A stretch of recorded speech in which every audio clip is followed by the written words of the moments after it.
Cheers! Cheers. Devil's Peak. Oh, this is darling. That's the darling. Yeah, this is like the best beer ever. Devil's Darling Peak First brew. Light. Hello and welcome. Please subscribe. Yes, we are on the precipice of a public holiday. That's Yes. why we're in such high spirits. When is that? Thursday, Thursday, the 27th. 21st. Count again.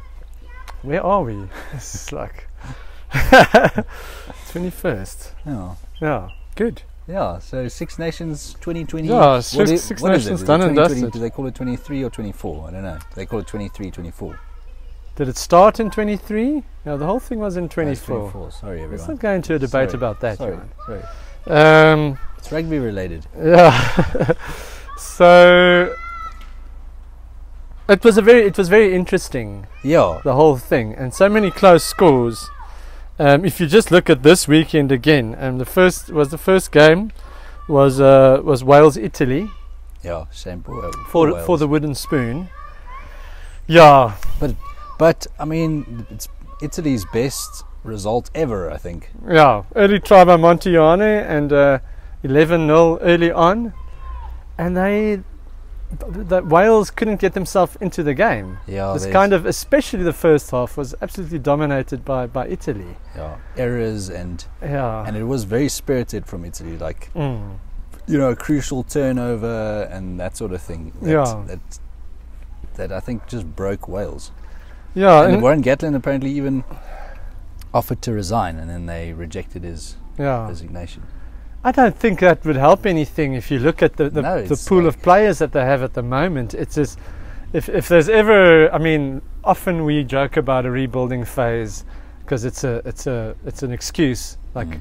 West Indies cricket's been in a rebuilding phase for 20 years now. Yeah, I mean the Lions as well. Remember the Yeah, Lions? They were Lions rugby is always in a rebuilding they were in phase. rebuilding phase from like I think the year Since the- 2000 yeah, until since the 2000 90s, until yeah. 2015, I think. So, but I honestly think because it's their national sport and they do have a lot of money to put into it, I hope talent comes through, and that the talent that does come through does not go and play NFL and that sort of thing, and they don't now, because it's become unpopular, lose players to other sports, because that's sometimes like American happens. football.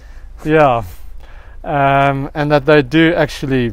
We need a good Wales in World Rugby. Yeah, I didn't read up on this issue, but I mean, obviously we knew about problems in the administration last year before the World Cup, 2 years ago, I think, Well, where there was player a Welsh team contracts. that they didn't want to, they were going to pull out of a test against England and that sort Yeah. of thing. And you had a lot of the old legends like Alan Wynne-Jones leaving. So I'd be curious to know whether that has anything to do with this, or whether they're just a natural situation. Maybe they need a bit of a restructure from the top down. You Yeah. know?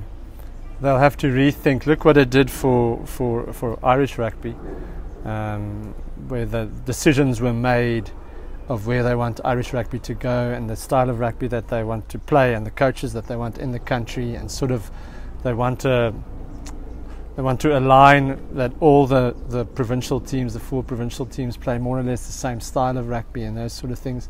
Similar to what the Springboks do actually with Rassie. It's in control of everything. And New Zealand, that's obviously. And New the Zealand, first, yeah, I mean, definitely. That decisions are made about exactly where everyone wants to go. I think that's the sort of thing that's going to have to happen with Welsh rugby. And I also, if I understand, like some of the guys that comment, they say that rugby isn't actually like the top sport in Ireland. It's mainly Gaelic, Gaelic Celtic football, yeah. Gaelic football.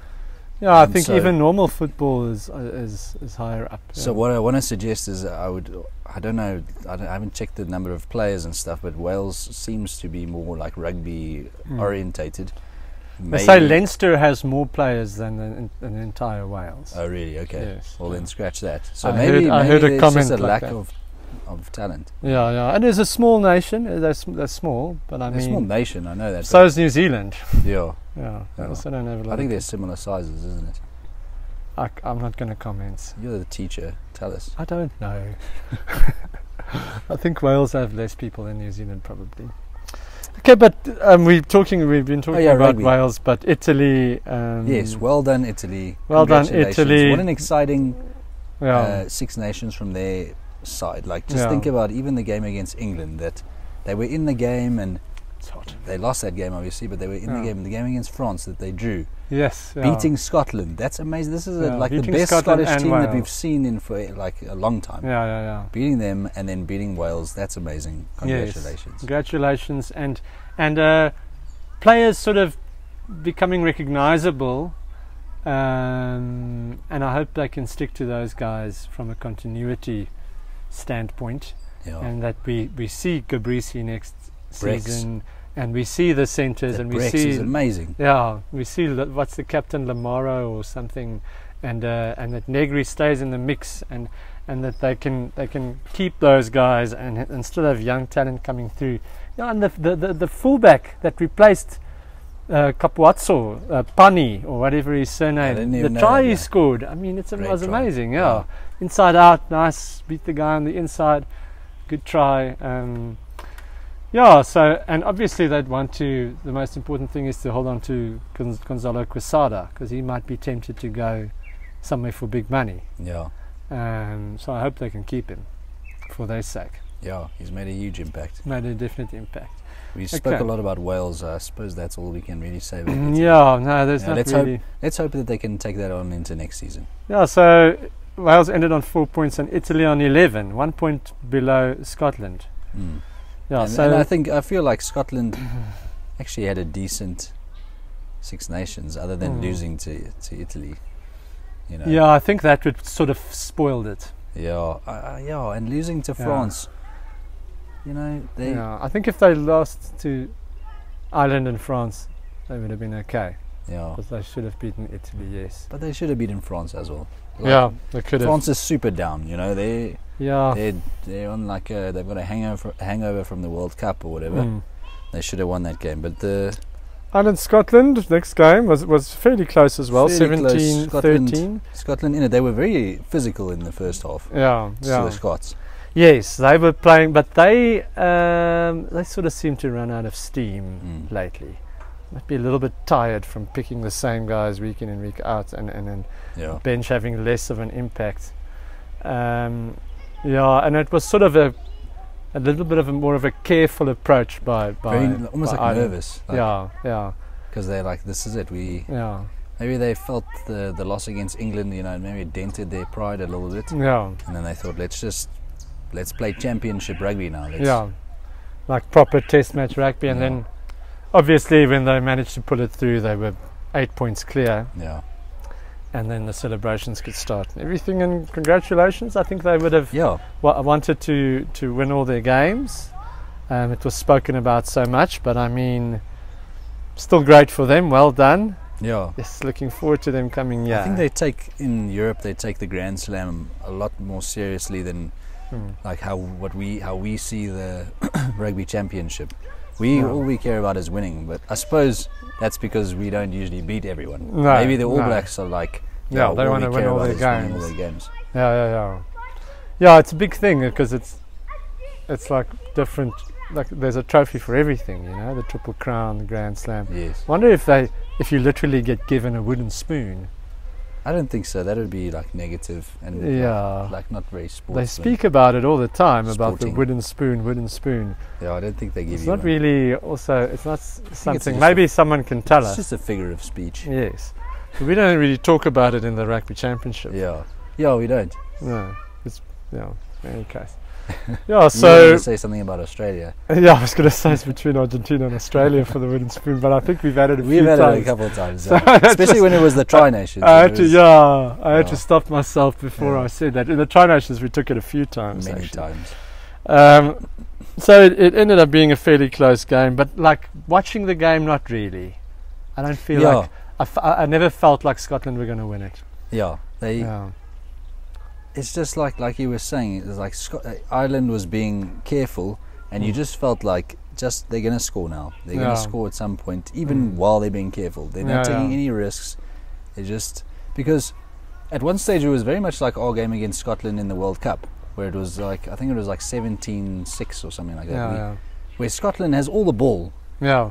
But they just can't break through. Yes. Can't break down Ireland's defence. Yeah. It's too good. You need that moment of magic from Yeah. Duan van der Merwe. So Yeah. Ireland just basically defended like Trojans and then took their But chances. they say when trophies are won on defence. Yeah. Yeah. I've heard that. Yes. Yeah. People say that. So 17-13, log-wise, table-wise, Ireland 20 points, and Scotland ended on 12. So Scotland ended third.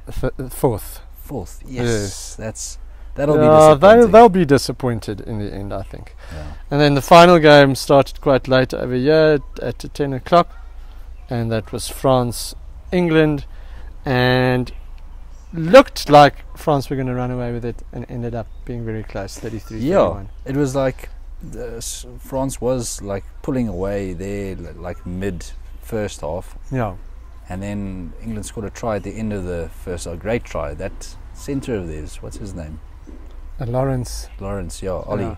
Yeah. He looks like a good. Yeah, the centre pair that they have now, I think they must stick with. He scored a good try against Yeah. Ireland last week as well. Yeah. And that was a good try Yeah, they scored there, he's and then they good. were back He's in the a game. Yeah. And from there, I think they started to gain some confidence, and then Yeah. pulled ahead, and then it was like close, and Yeah. France had to fight to.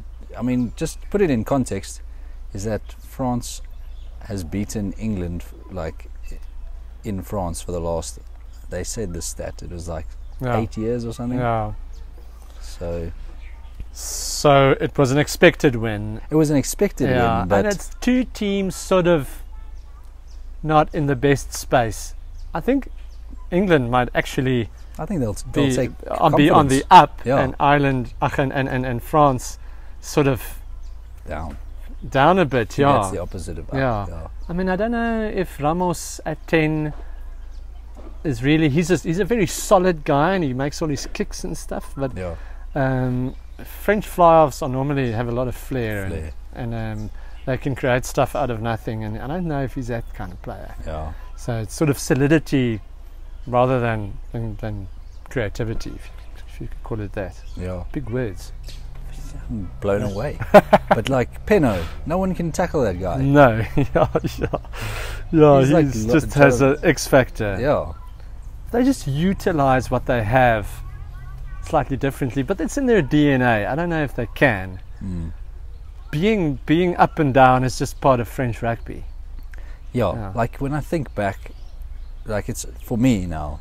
People are going to maybe crucify me now, but I never saw France as being like this like heavy forward orientate, like with these massive forwards. I never saw them like that. Yeah. And we see it now when we play them in the Champions Cup. No. All their teams have these massive forward packs. Size is the big thing. Yeah. I think it's kind of always been like that with big guys. I mean, big guys. When you've got all teams that big, I never thought of them as being. But these, you're like, always super- gonna lose a bit in mobility if you have guys that big. If you have props of 145 kgs and stuff. Yeah, so maybe they've lost that a little bit. They've lost that flair a little bit because of where they wanted to take the game. But I think it's made them more predictable. Not predictable in a negative sense, but like consistent. That's the word. Yeah. Consistent is like. Yeah, maybe there's a bit more consistency, but now they've just become consistently mediocre. Yeah. Well, Saying that, mediocrity, I still suppose, finished is third. if you finish second Sorry. on 15 points. Yeah. It's not mediocre. Yeah. But they would have wanted to win. They would have wanted to win, but the way it started against Ireland, losing that complete blowout. Yeah. I think they were like staring down the barrel of a gun there. You don't know. Like all sport, it's physical and mental and stuff. And mentally, like if we sit and watch France winning their first ever sevens tournament with Antoine Dupont, and I'm thinking, what a waste of talent. Yeah. They must be thinking it too. Why is not like? Are they talking about it? I don't speak French. No. So I don't know whether they. Yeah. But no one that. No, you SA don't Rugby's read not stuff talking in the it. press about it. No one's saying anything. They're like. Does a this talent is- like that need a couple of tournaments to prepare for the Olympic sevens? I don't think he does. I think he could have played in the Six Nations. Yeah, no. But it doesn't matter, I mean, a couple of injuries as well in Tamak, but they got a lot of depth too. Yeah. Yeah. But they have a few injuries at the moment. But they'll be back. Do you want to say something about the Six Nations champions, back-to-back Six Nations champions playing the back-to-back Rugby World Champions in July? I most definitely do. What do you want to say?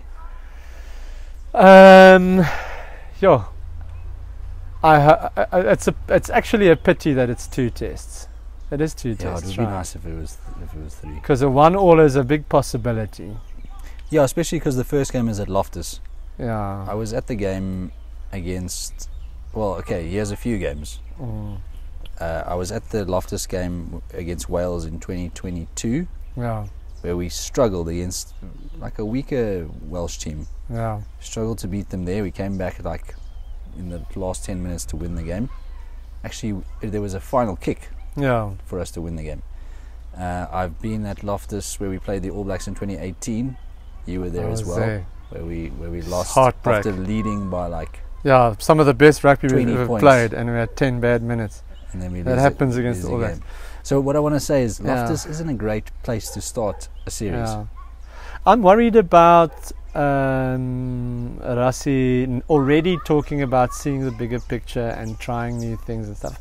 I think in these 2 tests, it's not a time. This is a pride thing. Not a time to try new things, because the whole narrative is that we're not the best until we beat the Irish. Yeah. So I think the Springboks have to beat the Irish in South Africa in both tests. I actually wish the second test was played like in Bloemfontein or Joburg, both on the high veld, that we just use the advantage that we have. Yeah. But with the URC, I mean, they play a lot of rugby at altitude. All these guys, most of these guys. Yeah, it would actually. It's a shame that the last time we played them here was in 2016. Yeah. Would have been nice to have played them like in 2022. Yeah. Before the URC became like a constant thing of them coming here and that. I can honestly tell you, I don't know if we will win. I think 1-all might be, but obviously I hope the Springboks win both. But I hope we win 1. I think we'll win 1 at least. Surely. I think so. The question, like, if you look back to the World Cup, and the Irish will disagree with us, or disagree with me, is I feel like we could have won that game as well. Yeah. I'm not saying we were the better team or the worst team. I'm not saying that. I'm saying that I feel like we missed kicks and... Where teams are in the season also plays a part, because the Irish they won't still be tired by then. They want to come beat us. They've beaten the All Blacks. The same team has beaten the All Blacks. Apparently we're playing a warm-up game against Wales at Twickenham, which I think is a very good thing. Yeah, but Rassie has already said we're going to send like a random team. What's the purpose of that thing? I don't know. Surely you want some match fitness. Yeah. Any case, I don't know, but it's going to be extremely interesting, and I think whoever comes out on top is going to walk out with a lot of bragging rights, and probably the world number 1 after that. Then. Yeah, I'm pretty sure. Whoever, if someone can manage to win both games, you'll come out world number 1. Ireland might even be world number 1, even if they win 1 and lose 1. Yeah, I don't know where they are now. I must check the rankings. Yeah. Okay, in any case. Cheers. Is that it? That's it. Anything else? No, I don't think so. Okay, cheers. Okay, cheers.